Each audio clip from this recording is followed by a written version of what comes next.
Hello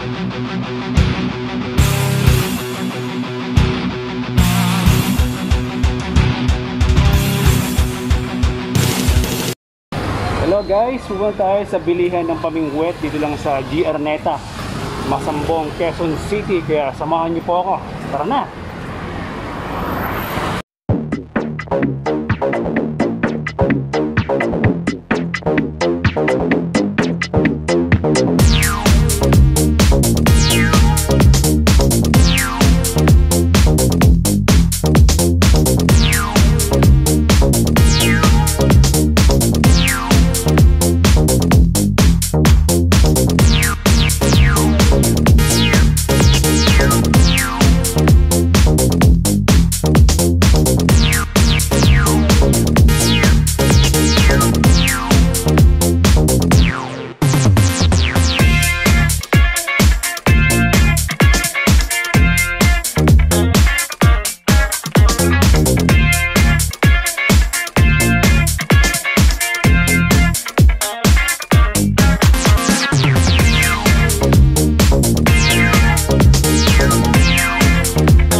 Sir, yung pang 2K na budget.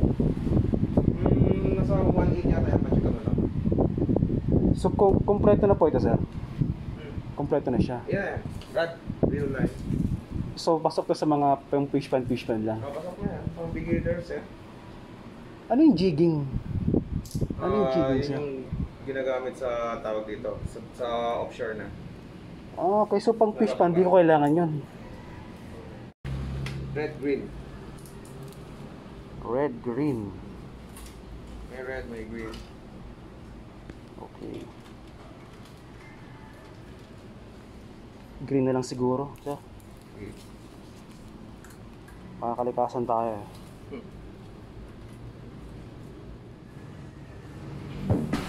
So dito guys, napakarami nilang paninda, no? Iba't ibang uri ng lure. Ayan. And then of course, napakaraming pain.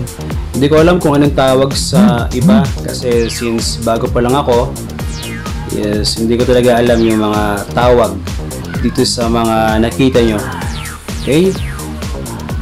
Ayan, napakarami guys. So, kompletong-kompleto yung kanilang accessories.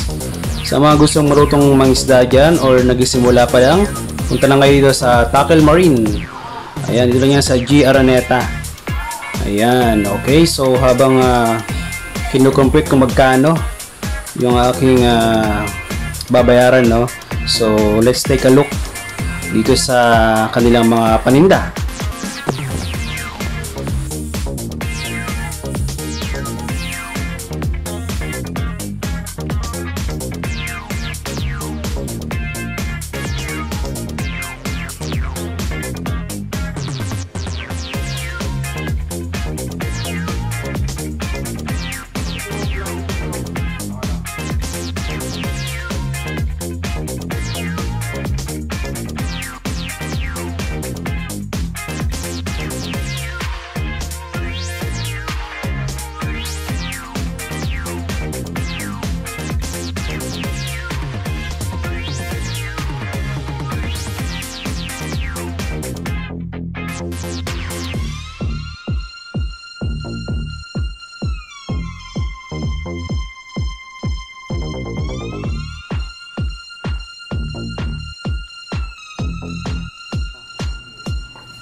pesos. Paano siya ginagawa? Haluan mo lang ng tubig. So parang gagawa ka ng tinapay. Tapos isasabit sa hook. Balot mo sa hook. Ah, balot. So bibilugin mo, gagawin mo sa hook. Okay.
Okay guys, nakabili na tayo, no? Ayan. Nakabili na tayo ng ating pamingwit. So susubukan natin to i-set up mamaya.